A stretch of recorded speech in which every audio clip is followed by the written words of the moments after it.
Jazakallahu khair. Bismillahirrahmanirrahim. Rabbi israh li sadri wa yassir li amri wahlul 'uqdatam min lisani yafqahu qawli, amma ba'du. Assalamualaikum warahmatullahi wabarakatuh. Waalaikumsalam warahmatullahi wabarakatuh. Alhamdulillahilladzi wa mara safwata ibadihi bila ta'ifi taksisin taulan wa amtinana wa allafa baina qulubina fa asbahna bi ni'matihi ikhwana wa naza'al ghilla min sudurina fadilna fid dunya asdiqa wa ikhwana wa fil akhirati rufaqa wa khillana. Allahumma salli wa sallim wa barik ala rasulillah sayyidina wa maulana wa habibina Muhammadin wa ala alihi wa sahbihi wa man tabi'ahum bi ihsanin qaulan wa fi'lan wa adlan ila yaumil qiyamah. Yaqulullahu ta'ala fi kitabihil karim wa huwa asdaqul qailin bi qawlihi a'udzu billahi minasy syaithanir rajim ya ayyuhalladzina amanu ittaqullaha haqqa tuqatih wa la tamutunna illa wa antum muslimun. Wa yaqulu ayyadha ya ayyuhalladzina amanu taqullaha wa qulu qawlan sadida yuslih lakum a'malakum wa yaghfir lakum dunubakum wa may yuti'illaha wa rasulahu faqad faza fawzan 'azima.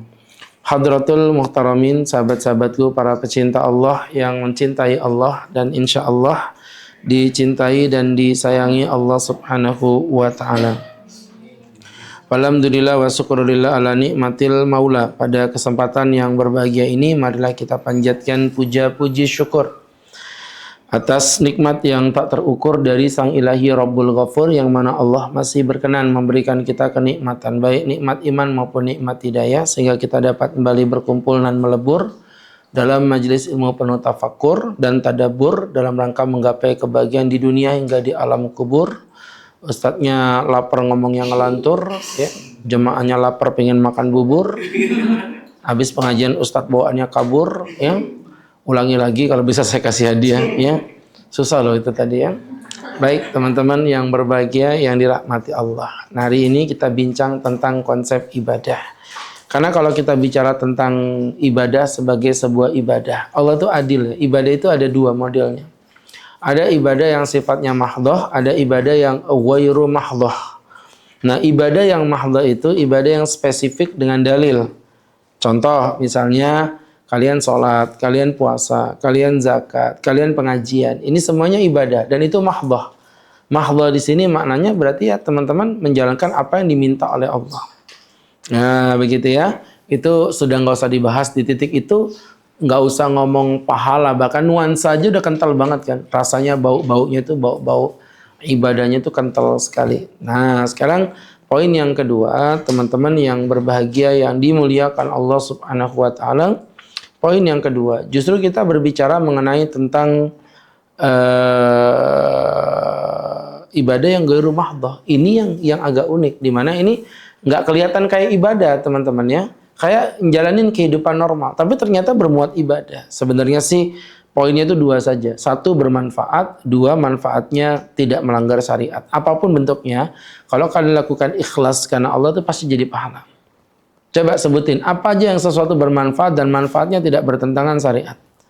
Ya, contoh teman-teman yang berbahagia, tukang sapu nyapu di jalan. Nyapuin jalan itu manfaatnya? Bertentangan syariat nggak? Nah, sekarang pertanyaan tinggal hatinya aja. Hatinya ikhlas lillahi ta'ala. Dia benar-benar niatkan nawaitunya bersihin jalan biar nggak kotor. Kotor kan membuat mata tak pandang dipandang. Nggak nyaman di mata. Akhirnya dia pun bersihin tadi. Masalah gaji itu sebuah nilai plus dari pekerjaannya. Kalau itu dia lakukan, jadi pahala. Ya, termasuk mohon maaf, kerja di perusahaan properti. Apalagi yang dibawanya properti syariah. Artinya ada nilai plus, ada nilai dakwah di situ. Ya, yang paling simpel aja, bisa jadi orangnya nggak jadi beli. Ya udah tanya-tanya panjang lebar. Kan ada tuh customernya kalau tanya panjang kali lebar sama dengan kacau balau. Ya. Tapi ujung-ujungnya nggak beli. Ya, nggak masalah. Kenapa? Setidaknya di situ siapa tahu. Ya, siapa tahu dari dari sini dia membawa sebuah prinsip, oh ternyata properti itu bisa disyariahkan. Oh ternyata properti itu bisa tanpa menggunakan bank. Oh ternyata properti itu bisa nggak ribet, nggak denda, ya nggak ada riba, nggak ada gharar. Ya ini ternyata bisa. Setidaknya kan jadi inspirasi dia tuh. Minimal di situ ada nilai dakwahnya. Apalagi udah masuk akad, dibacain akad itu, masya Allah. Yang baca sampai liurnya nyembur-nyembur kemana-mana, ya kan? Udah gitu baca dalil salah pula ya. Jadi teman-teman yang dirahmati Allah Subhanahu Wa Taala, kalau kita pelajari, poinnya adalah di situ kita bisa mengambil hikmah bahwa kerjaan kita di sini juga bisa menjadi ibadah. Kenapa? Kerja di perusahaan properti. Satu, manfaat nggak yang kalian tebarkan? Manfaat. Bertentangan syariat nggak? Enggak. Tinggal ngatur niat kalian aja. Jadi pertanyaannya, apakah kerja bisa menjadi sebuah ibadah? Iya, betul sekali. Bisa. Kenapa? Karena kalau kalian memahami ibadah hanya dari sisi ibadah mahdhah, maka saya pastikan kalian semua termasuk ustadz masuk neraka semuanya. Oh iya dong. Kalau ibadah itu cuma mahdhah ya. Sekarang ustadz mau tanya, dari kehidupan kalian 24 jam. Yang real aja, kalian berangkat kerja jam 8 sampai jam 5 di kantor. Sholat itu tinggal sisa-sisa waktu aja sebenarnya. Ya kan hidup kita 8 jam untuk tidur. 8 jam untuk kerja. 8 jam untuk enggak karuan banyaknya. Ya untuk A, B, C, D, E, dan lain sebagainya. 24 jam itu kan dibagi 3. 8 jam untuk kerja. Udah. Katanya bukan ibadah. 8 jam untuk tidur. Bukan ibadah. Tinggal 8 jam aja. Dan di 8 jam itu mustahil kalian ibadah semua. Mustahil. Paling enggak anggaplah paling 25% dari 8 jam loh ya. Berarti cuma 2 jam ibadah. Yakin dengan 2 jam ibadah itu membuat kalian masuk surga? Ya enggak. Itu udah pasti enggak bakalan. Tapi kalau mindsetnya dirubah, bahwa segala sesuatu yang bermanfaat, tidak melanggar syariat dengan hati yang tulus, insya Allah jadi ibadah. Berarti mohon maaf, kerjamu bisa jadi ibadah. Tidurmu bisa jadi ibadah. Tapi tidur yang tidak melanggar syariat. Kalau tidur di pengajian itu melanggar syariat. Itu neraka itu. Ya. Nah ini kan tadi udah kita sepakati kan, bermanfaat yang tidak melanggar syariat. Baru niat, itu baru jadi ibadah. Ya kalau tidur di pengajian itu kan menzalimi ustadznya, haram ya. Jadi kenapa? Niat apa, orang sudah melanggar syariat nggak butuh niat. Kalau udah melanggar syariat begitu ya. Jadi artinya teman-teman yang berbahagia, yang dimuliakan Allah. Tuh jadi sekarang ini merubah mindset dulu. Nah kita akan coba bentukkan dulu ya. Kenapa Ustadz berani mengatakan bahwa kerjanya seorang muslim itu bisa menjadi sebuah nilai ibadah di mata Allah Subhanahu wa Ta'ala. Teman-teman yang dimuliakan Allah Subhanahu wa Ta'ala, ini menjadi pembelajaran untuk kita bersama. Dan dari apa yang Ustadz sampaikan, teman-teman yang dirahmati Allah ya, maka Ustadz bisa ambil kesimpulan. Kita akan ambil beberapa poin dulu menguatkan bahwa kerjaan itu memang ibadah. Yang pertama, Allah membenci muslim yang malas bekerja. Itu real ya. Ada 3 perkara yang membuat Allah benci kepadamu, kata Nabi. Yang pertama adalah kila wa kola. Kila itu dikatakan, kola berkata. Maksudnya apa? Orang yang suka ribut, banyak ngomong. Itu namanya kila wa kola. Orangnya suka banyak ngomong. Itu paling dibenci sama Allah. Banyak ngomong, gak ada kerjaannya. Yang kedua adalah diaul mal, menyia-nyiakan harta. Orang yang suka menyia-nyiakan harta. Setiap penggunaan uang yang tidak bermanfaat secara akhirat maupun secara duniawi, itu sia-sia. Dan yang ketiga, suka meminta-minta dan tidak mau bekerja. Nah ini orang yang paling dibenci oleh Allah. Hadis sahih Bukhari.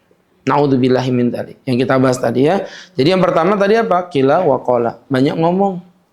Ada kan orang tuh Masya Allah kreatif banget kalau mancing pembicaraan.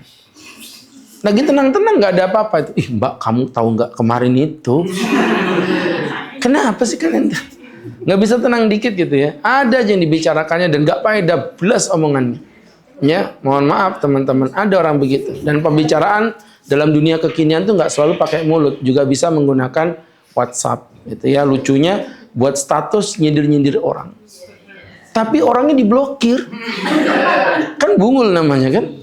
Jadi nyindir orang tapi orangnya nggak boleh baca statusnya gitu. Yang ada statusmu itu membuat fitnah. Kenapa membuat fitnah? Nih Ustaz kasih contoh. Baru aja Ustaz ceramah depan kalian. Kalian keluar situ. Kalian keluar, lihat ada tukang sampah buang sampah. Kalian dongkol, kalian buat status. Mulut dan kelakuan ternyata berbeda. Cekling, Ustadz di rumah baca, baru ku ceramain ini.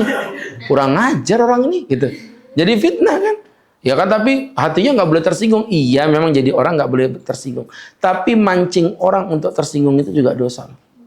Oh iya, memfitnah itu dosa kan? Tapi mancing orang untuk memfitnah kita juga dosa. Makanya saya tanya, saya menikah.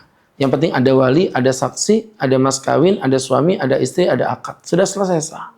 Ya, sah nggak? Sah. Tapi saya nggak undang orang. Saya cuman orang aja, orang dalam aja. Ya sah-sah aja. Tapi tahu nggak itu? Dilarang dalam Islam, kenapa? Karena menimbulkan fitnah. Ustadz jalan dengan perempuan, naik motor berduaan, pasti kan timbul fitnah. Itu kan bukan istrinya Ustadz. Kok berdua-duaan malam-malam naik motor begitu goncengan? Ya memang dia memfitnah saya tetap dosa, tapi saya juga menjadi sabab daripada turunnya fitnah, itu dosa. Iya, kemarin tuh ada lucu itu. Orang kaya raya. Tapi kerjaannya itu ngemesin gitu. Setiap hari nggak pernah ke kantor, sholatnya 5 waktu di masjid. 5 waktu berarti, artinya kalau sholat 5 waktu berarti kan nggak pernah kemana-mana. Biasanya kalau orang kerja kan minimal duhur sama asar nggak di masjid lah. Nggak di masjidnya kantor gitu loh. Nggak di masjidnya rumah, maksudnya begitu. Jadi orang pada bingung, ini kerjanya aktif. Maaf, nggak kerja. Tapi mobilnya Alphard, BMW, rumahnya elit. Ya kan? Orang akhirnya muncullah kata-kata, jangan-jangan pakai tuyul. Gitu. Ya saya bilang, kalau mau memastikan silakan tanya ke Mbak Yul. Kan tuyul dan Mbak Yul. Ini paham gak sih orang-orang? Ya, jadi teman-teman yang berbahagia, disitulah saya bilang, Masya Allah. Tanya sama apa itu ada tuyul Pak Ustadz, katanya begitu. Saya difitnah tuyul. Saya bilang, yang memfitnah kamu dosa. Tapi sebenarnya kamu juga berdosa. Loh, kok Ustadz bisa ngata-ngatain saya juga? Apa salah saya? Karena kamu nggak pernah konfirmasi ke mereka kan. Ya mas, mohon maaf mas, wajar aja. Karena saya kenal kamu aja saya santai. Kalau saya nggak kenal juga saya bakal mikir hal yang sama. Pagi-pagi itu pakai sarung, kaos oblong, depan rumah, bawa laptop sambil ngopi. Nanti siang sholat duhur berjamaah. Habis sholat duhur berjamaah itu nanti balik lagi main laptop sambil ngopi. Sampai asar begitu lagi. Malam santai, bercanda sama warga. Ya, siapa nggak nyangka kamu punya tuyul? Kamu nggak kerja lontang-lantung, duitnya banyak. Ada orang yang pulang pergi. Sampai keluar kota, ke Bandung, ke Jakarta. Nggak kayak amat juga, biasa aja. Ada juga, bukan di sini.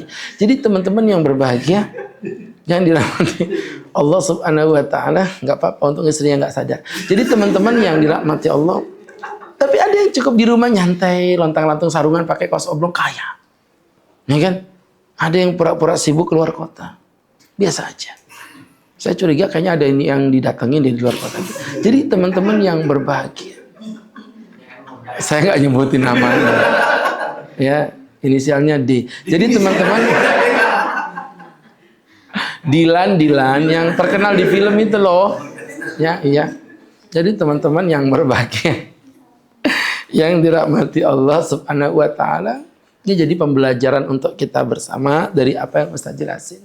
Jadi artinya kok bisa ternyata dia kerja di perusahaan IT di 2 perusahaan Singapura dan Jerman, yang kalau saya susah juga di sini, misalnya saya nggak paham istilah-istilahnya kan. Dia ngomong gini, intinya aku itu security, satpam, jagain websitenya mereka.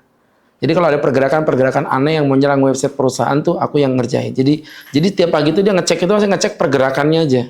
Kan ada aplikasinya kan ngecek itu. Jadi kerjaanku tuh cuma itu Pak Ustadz. Dan per satu perusahaan dia digaji 300 juta. Jadi per bulan itu dia bisa dapat 600 sampai 700 juta.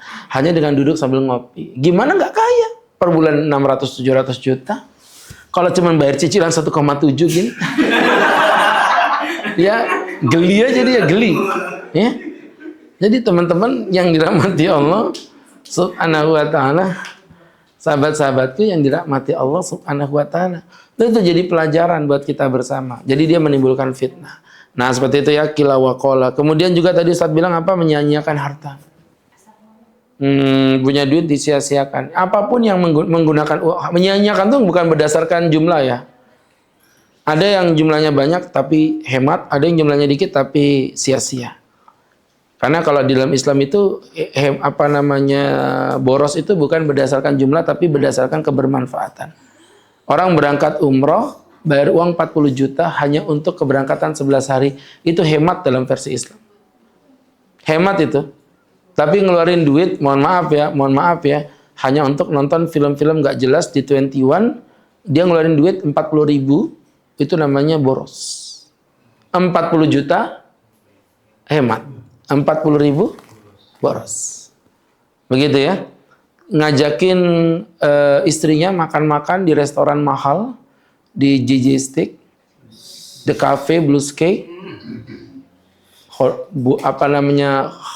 Holland, Bondi, roti tiang.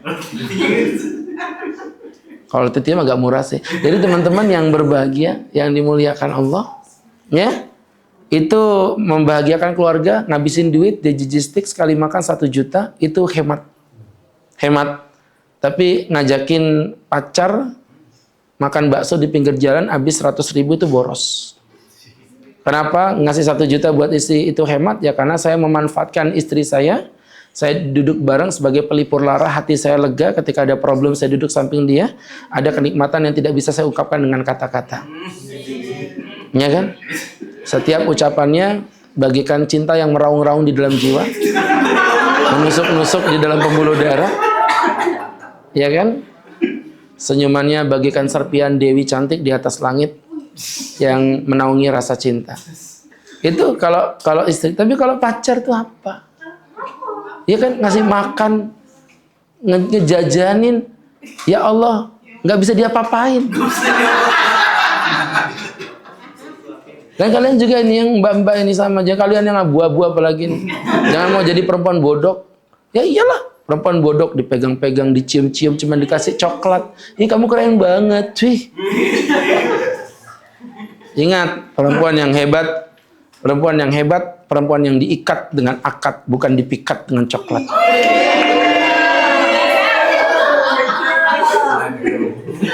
Jadi begitu. Jadi teman-teman yang dimuliakan Allah Subhanahu wa Ta'ala. Dan yang ketiga tadi yang kita bahas, tidak mau bekerja, cuma minta-minta aja. Itu Allah paling benci sama orang minta-minta itu. Iya, ada orang yang kayak gitu nyaman kan dengan keminta-mintaannya. Saya kadang-kadang ngelihat orang loh kalau minta, misalnya mohon maaf ya ada orang miskin datang ke rumah. Saya liatin gaya-gayanya tuh. Ya kalau memang ada kayak kebiasaan untuk minta-minta, enggak saya kasih. Walaupun hati saya berontak, kadang-kadang kasihan gitu. Ya sama kayak anak kecil minta-minta tuh nggak pernah saya kasih. Tapi kalau anak kecil jualan koran, saya nggak beli korannya, saya kasih. Itu prinsip hidup saya begitu. Saya nggak mau ngajarin anak-anak tuh jadi pengemis, nggak mau, naudzubillahi min dzalik. Yang kedua, suri tauladan Nabi. Sejak kecil Nabi terbiasa bekerja. Nabi menggembala kambing. Nabi bergadang, ya berdagang, kemudian menjadi panglima perang, menjadi hakim. Jadi Nabi nyari makan pakai keringatnya sendiri kok. Kalau saya jadi Nabi, saya lo bisa aja ngatur umat saya. Tidaklah kau beriman kecuali kau berikan aku 1/10 dari hartamu. Ya kan Nabi kan, bebas dong. Iya, tidaklah engkau akan masuk surga sampai engkau memberikan 100 ekor unta kepada aku. Selesai saja jadi orang kaya kalau saya nabinya. Kalau Agus Sarudah nabinya. Nggak cuma harta, setiap orang kalau nggak nyetorin anak gadisnya nggak bisa masuk surga. Orang ceritanya astagfirullah. Gundulmu situ. Ceritanya Ustaz lagi membayangkan, kan kalian tuh suka membayangkan Nabi Muhammad itu mencari-cari kesempatan. Kalau Nabi mau cari kesempatan dengan kekuatan absolut mutlak di tangan beliau, yang semua umat taat sama beliau, harusnya Nabi bukan istrinya 11, ratusan dong harusnya. Oh iya. Mohon maaf teman-teman yang berbahagia dimuliakan Allah, itu maksud Ustaz. Dan Nabi juga bukan orang yang kaya raya. Kasihan Nabi Muhammad Sallallahu alaihi wasallam. Itu maksudnya. Baik, sahabat-sahabatku yang dimuliakan Allah. Ini menjadi pembelajaran untuk kita bersama. Kemudian yang ketiga, selepas sholat Allah perintahkan umat Islam berterbangan untuk mencari karunia-Nya dengan bekerja. Berarti ini penting banget. Walaupun pentingnya kerja itu nomor 2 selesai sholat. Surat Al-Jumu'ah ayat yang ke-10. Apabila telah ditunaikan sholat, فَإِذَا قُضِيَتِ الصَّلَاةِ, jika sholat telah dituntaskan, فَانْتَشِرُوا فِي الْأَرْضِ وَابْتَغُوا مِنْ فَضْلِ اللَّهِ, maka bertebaranlah engkau di muka bumi, carilah keutamaan dan karunia Allah. Coba lihat. Mohon maaf ya teman-teman ya. Kalau Ustadz ngomong begini misalnya, ayo teman-teman silakan makan dulu. Habis makan nanti saya tunggu ya, kita mau rapat. Habis makan saya tunggu ya, nanti kita mau rapat. Berarti menunjukkan rapat ini sesuatu yang penting apa tidak? Penting. Kalau nggak penting, nggak mungkin habis makan saya suruh langsung rapat. Sama kayak tadi Allah bilang, selesai sholat, ayo kerja lagi. Kerja lagi. Berarti menunjukkan kerja itu penting apa enggak? Penting. Nah itu bukti kalau kerja itu adalah bentuk ibadah. Ya, sehingga teman-teman yang berbahagia, yang dirahmati Allah Subhanahu wa taala. Jadi jangan dibilang kerja itu enggak ada ibadahnya. Udah kerja, apalagi pertama ya kalau sukses jenengin atasan ibadah. Atasan suka berbagi rezeki kepada bawahan ibadah. Ya kan? Terus teman-teman menghormati customer dalam pelayanan ibadah. Memberikan rumah yang baik yang bisa mereka huni dengan harga yang terjangkau, ya kan? Dari kapling ruko 70 meter persegi sampai kapling rumah 112 meter persegi. Dengan harga cicilan hanya 1,7 rupiah. Ya kan? Call 0811 540 044 scan di sini. Itu juga ibadah. Ya begitu. Ustadz kenapa kok ceramah dari pagi malam nggak capek? Capek. Tapi Ustadz menganggap ini bagian dari ibadah. Setiap ceramah teman-teman lu saya itu paling tahu nggak dari kajian itu yang paling membuat saya bahagia itu apa? Kata-kata begini, Pak Ustadz, alhamdulillah saya dulu nggak kenal agama. Semenjak ikut kajian Ustadz saya kenal tentang agama. Itu kata-kata termahal yang saya terima. Lebih nikmat dibandingkan pulang dibawain roti tiam sekalipun, serius. Ya, apalagi cuma tahu goreng, nggak ada apa-apanya. Maka kalau kita pelajari teman-teman yang berbahagia, yang dimuliakan Allah Subhanahu wa taala. Kemudian yang keempat, Nabi membenci orang yang meminta-minta. Loh. Iya, Rasulullah bersabda, "Walladzi nafsi biyadi", demi zat yang aku Muhammad ada di dalam genggaman tangannya. Sesungguhnya orang yang mencari nafkah dengan mencari kayu bakar, kemudian ia ikat lalu dipikul dan terus dibawanya ke pasar untuk dijual, jauh lebih baik baginya daripada meminta-minta kepada orang lain, sebab meminta itu kala diberi ada kalanya tidak. Dari hadis ini, kenapa Nabi memberikan perumpamaannya kok tadi berkaitan dengan masalah kayu bakar? Ya teman-teman bisa lihat sendiri dong. Gimana? Kayu bakar itu hina dong. Iya kan? Nyarinya susah, ngejualnya berat. Diberilah perumpamaan dengan kayu bakar tadi itu. Jadi artinya Nabi itu saking benci-bencinya, itu orang jualan kayu bakar yang hina, yang dapat uangnya cuma dikit, itu lebih mulia daripada engkau meminta-minta. Kenapa? Orang minta-minta mempertaruhkan harga dirinya. Kalau diberi, dia tetap pengemis. Kalau nggak diberi, lebih hina lagi. Dia kayak nggak punya harga diri. Ya, teman-teman yang dimuliakan Allah. Sekuat dan semampu kita untuk menghindari daripada apa yang namanya meminta-minta. Kemudian yang kelima, dengan menumbuhkan etos kerja, secara tidak langsung Muslim telah ikut serta mengurangi angka kemiskinan dan menjadi orang yang lebih bermanfaat, ya, sebagaimana kaidah Islam, khairun nas anfa'uhum linnas. Sebaik-baik manusia adalah orang yang paling baik kepada sesama manusia, yang paling bermanfaat kepada sesama manusia. Nah, manfaat yang Anda bisa gunakan apa? Ya tergantung kalian Anda. Maka kalau teman-teman bisa kerja di perusahaan properti, saya bilang itu bukan karena kalian hebat dalam properti, tapi karena Allah menghendaki kalian bermanfaat di properti.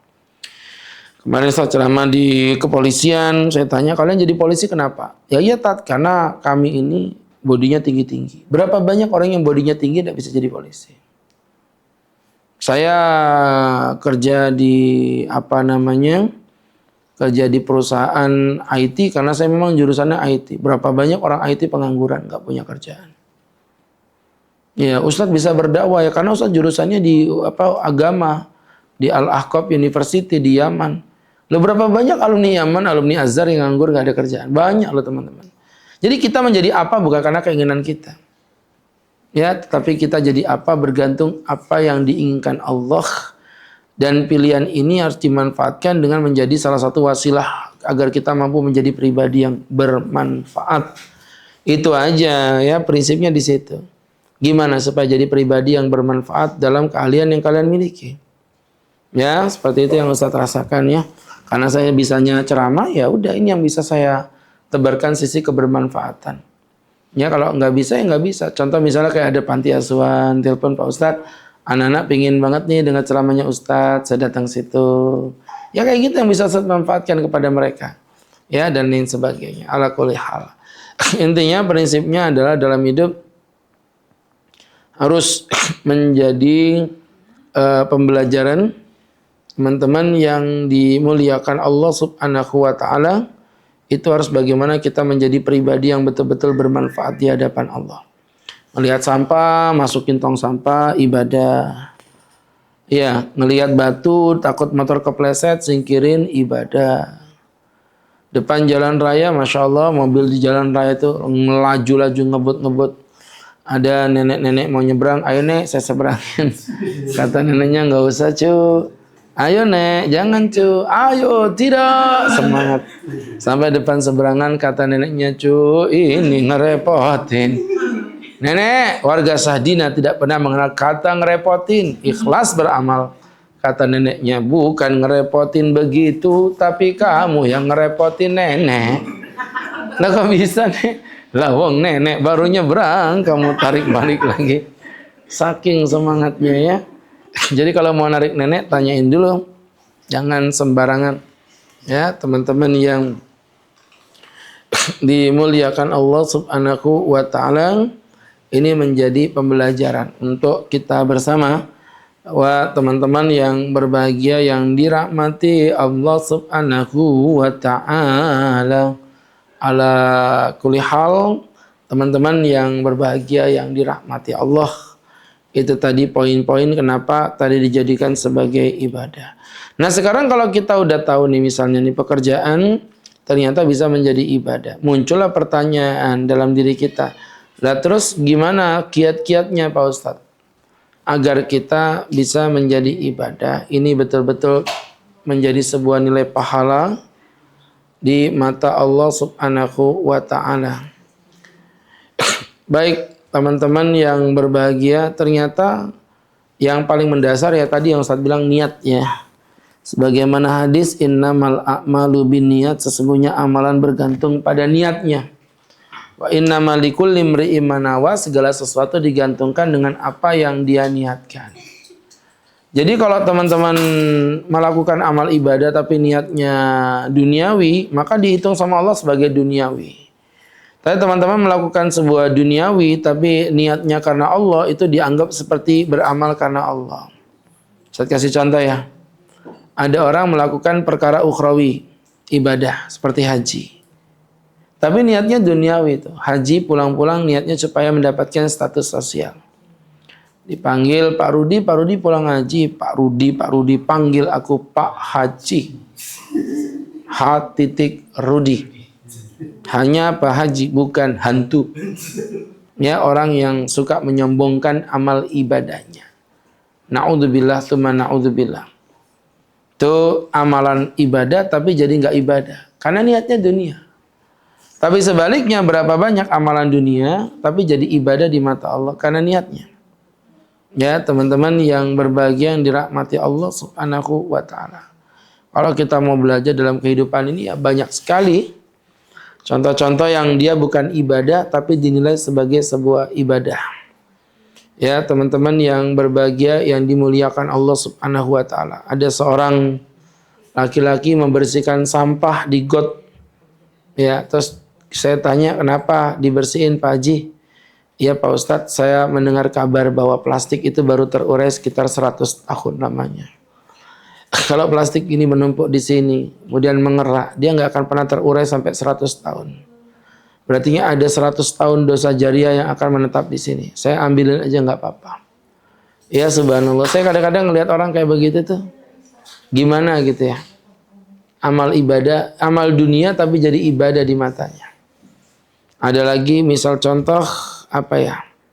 Banyak sih teman-teman yang dirahmati Allah dalam kehidupan.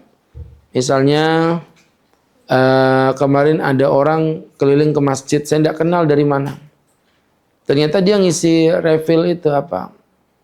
Isi ulang sabun cuci tangan itu yang di masjid-masjid. Saya tanya ini apaan maksudnya Pak? Enggak Pak, saya cuma ngisi aja. Dia kan tahu masjid-masjid kita tuh kebanyakan punya apa namanya dispensernya, tapi semenjak COVID-nya hilang kan kosong terus kan. Saya lihatin masjid-masjid itu kebanyakan kosong, tapi masih ada itu peninggalan sejarahnya. Ya kan? Akhirnya sama dia didatengin tiap hari Jumat, dia keliling tuh jam-jam 8 pagi, dia bilang saya keliling ke masjid. Saya memang sengaja ngisi ulang itu, saya isi. Jadi nggak perlu izin pengurus masjid, itu nggak ada, dia mah isi-isi aja. Jadi Masya Allah teman-teman, saya bilang bisa jadi amalan yang begini nih membuat masuk surga. Lalu kita nggak pernah tahu. Orang itu masuk surga gara-gara apa kan nggak pernah tahu. Makanya jangan sombong. Oh iya serius. Mohon maaf ya, coba kita belajar. Misalnya kayak begini nanti teman-teman Sadina masuk surga bareng-bareng. Pas masuk surga ketemu malaikat. Malaikat, aku masuk surga gara-gara pengajian kan? Kata malaikat, bukan. Karena aku sibuk menjual ke customer dengan hati yang tulus kan? Enggak. Nah terus aku masuk surga gara-gara apa? Kamu masuk surga itu hanya karena kamu pernah ngasih roti tiam kepada seorang ustadz yang berjaya. Jadi ternyata masuk surganya gara-gara ini aja. Ya, walaupun isinya cuma 3 biji tuh bagus. Jadi teman-teman, berat ini pasti isinya lemper biasanya. Kalau roti kan agak enteng. Jadi teman-teman, yang dimuliakan Allah Subhanahu wa taala seperti itu teman-teman ya. Masya Allah, tabarakallah. Teman-teman jangan remehkan. Nah, itu semuanya bergantung pada niat. Itu tadi yang saya bilang. Makanya teman-teman niatnya betul-betul dikencangin nilai ta'ala. Nah nanti tentunya bukan hanya niat, ada yang kedua, ketiga, keempat, kelima, apa saja itu Pak Ustadz. Nah itu insya Allah akan kita jelaskan pada kajian lanjutan kita nanti di sesi yang kedua ya, yaitu sesi lanjutan kiat-kiat menjadikan pekerjaan sebagai amal ibadah di mata Allah Subhanahu wa taala. Begitu, mangga teman-teman. Seperti biasa Ustadz persilakan, kalau ada yang mau bertanya kami persilakan. Ya. Mungkin saran atau nasihat Ustadz, sikap kita kalau misalnya misalnya kita lagi di kafe atau lagi makan di luar gitu, kadang-kadang suka ada yang minta-minta atau di jalan di lampu merah gitu, yang minta-minta dan segala macam itu sikapnya apakah dikasih, tapi kadang kalau dikasih itu pikirnya nanti ini kan kita ngasih 2.000 kan kayak kecil gitu kan, tapi banyak orang, dan juga kan di berita tuh ada beberapa yang kayak ternyata ada yang pengemis bisa umroh, bisa beli mobil dan segala macam, tapi kalau nggak dikasih kan kayak ini kan sedekah kecil aja kalau nggak bisa dikasih. Jadi mungkin nasihat kira-kira baiknya sih seperti apa sikap kita saat kalau menemui. Baik, jadi sebenarnya simpel teman-temannya. Kita itu memberi itu adalah bentuk ibadah. Tapi mohon maaf, ibadah tetap menggunakan rasio agar tidak terlihat bodoh dalam beribadah. Lebih banyak kan hal bodoh yang kita lakukan di saat kita beribadah. Contoh mencium hajar aswad dengan cara nonjok kanan, nonjok kiri. Itu kan tindakan bodoh dalam beribadah. Contoh lagi misalnya apa? Mohon maaf, sibuk beribadah sampai meninggalkan anak istri tidak diberi nafkah. Itu kan tindakan bodoh dalam beribadah. Jadi banyak hal seperti itu, sibuk dengan sunnah melupakan yang wajib. Ya contohnya apa? Misalnya sibuk dengan sholat malam tapi akhirnya ketiduran nggak sholat subuh. Ya kan? Banyak itu nih kebodohan-kebodohan dalam ibadah yang sering kita lakukan. Salah satunya adalah dalam memberi juga begitu. Jangan sampai kita ini memberi tapi kita mensupport orang-orang yang melakukan kemaksiatan. Lo minta-minta tadi udah kita jelaskan adalah perbuatan yang hina. Nah maka kita sebagai seorang muslim ketika ada orang minta, yang kita lihat bukan masalah nominalnya. Yang kita lihat adalah berkaitan dengan masalah siapa sih peminta ini. Kalau dia adalah orang yang mohon maaf ya, seorang nenek-nenek tua, yang sudah cukup renta, yang betul-betul dari fisik aja udah kelihatan jalannya menggah-menggah, ya kita beri nggak ada masalah. Tapi kalau dia seorang laki-laki yang kuat, masih bisa bekerja, apalagi anak-anak kecil, saya nggak pernah beri memang. Dan kadang-kadang untuk menolak kita ngomong apa adanya, maaf kak ya saya nggak bisa ngasih dulu, lewat dulu soalnya kita udah ngasih ke yang kita tuju misalnya gitu. Jadi kita bukan nggak ngasih, kita nggak pelit, cuman kita milih orang yang kita mau beri. Dan itu bukan pelit, jangan ngomong 2.000 doang, enggak, bukan masalah itu. Masalahnya pendidikan. Nanti kalau dikasih 2.000, ya masalahnya begitu. Tuan Prabu makan kecambah 100.000, adakah? Jadi teman-teman yang dimuliakan Allah Subhanahu wa taala. Jadi lihat siapa yang meminta, objeknya itu yang dilihat, bukan berapa jumlahnya. Kalau dia yang meminta orang yang memang masih secara fisik bisa bekerja, nggak usah diberi nggak apa-apa. Yang penting kita tetap berbagi dong. Kan kita punya jatah berbagi nih. Berbagi ke siapa itu kan urusan kita ya. Begitu. Baik. Yang lain?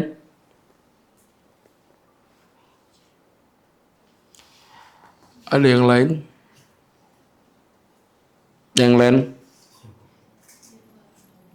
Yang lain?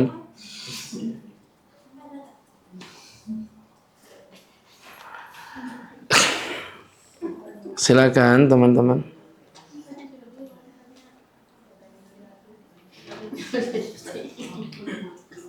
Iya, silakan Mas. Kan kalau pas kita sholat Jumat, terus kalau misalnya kita datangnya sudah ustadznya itu naik mimbar berceramah, itu kita sholat sunnah dulu atau duduk mendengarkan ceramahnya? Kalau khotib berkhutbah, Anda nggak boleh melakukan apa tadi namanya, sholat sunnah, haram. Sholat tahiyatul masjid maksudnya kan? Haram, nggak boleh Mbak. Mas. Nggak boleh, itu dosa malahan. Kenapa? Karena mendengarkan, tahiyatul masjid apa qobliyah Jumat? Qobliyah. Tahiyat. Entar, saya salah ngomong kalau kayak gitu. Kalau Anda melakukan sholat qobliyah Jumat, haram, tidak diperbolehkan. Kalau Anda melakukan sholat tahiyatul masjid, boleh. Boleh. Cuman tadi disunahkan takhfif. Apa takhfif itu? Meringankan sholat. Jangan panjang-panjang. Hal itu merujuk pada hadis yang disampaikan ketika Nabi lagi berkhutbah. Ada seorang sahabat langsung duduk. Ada seorang sahabat langsung duduk. Ketika dia langsung duduk, teman-teman, Nabi langsung bilang, "Kum, bangun." Lagi khutbah nih, "Kum, bangun." As-sholli rak'atain, salat 2 rakaat qabla an tajlis, sebelum kau duduk. Berarti menunjukkan di situ salat sunnahnya tetap disyariatkan, tetap dilanjutkan, ya. Nah, jadi artinya ketika khotib berkhutbah sekalipun, dan itu khusus tahiyatul masjid. Kalau qobliyah Jumat baru haram, tidak diperbolehkan. Semuanya, bukan qobliyah Jumat aja. Soal qobliyah Jumat, berzikir, baca Quran, haram semuanya, nggak boleh. Baik. Ada yang lain?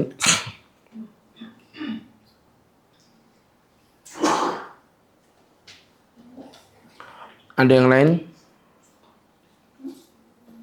Ada yang lain?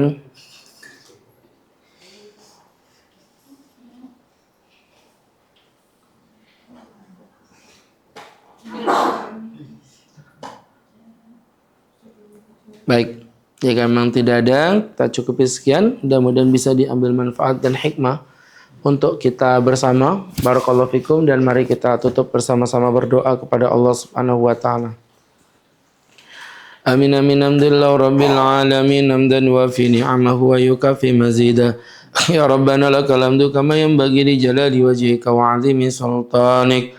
Allahumma salli wa sallim wa barik ala rasulika sayyidina Muhammadin fil awwalin wal akhirin wa fi kulli waqtin wa hina fil mala'il a'la ila yaumiddin. Ighfir dhunubana wastur uyubana wa nawwir qulubana wa wajhana binuril iman. La tada' lana dhanban illa ghafarta wa la 'aiban illa satarta wa la hajatan illa adaita wa la hamman illa faradta. Rabbana atina fid dunya hasanah wa fil akhirati hasanatan wa qina adzabannar. Rabbana sallallahu ala sayyidina Muhammadin nabiyil ummi wa ala alihi wa sahbihi wa sallam warzuqna lahul mutaba'ati lahu zahiran wa batinan ya arhamar rahimin. Bi fadli subhanaka rabbika rabbil izzati amma yasifun. Salamun alal mursalin walhamdulillahi rabbil alamin. Terima kasih. Assalamualaikum warahmatullahi wabarakatuh.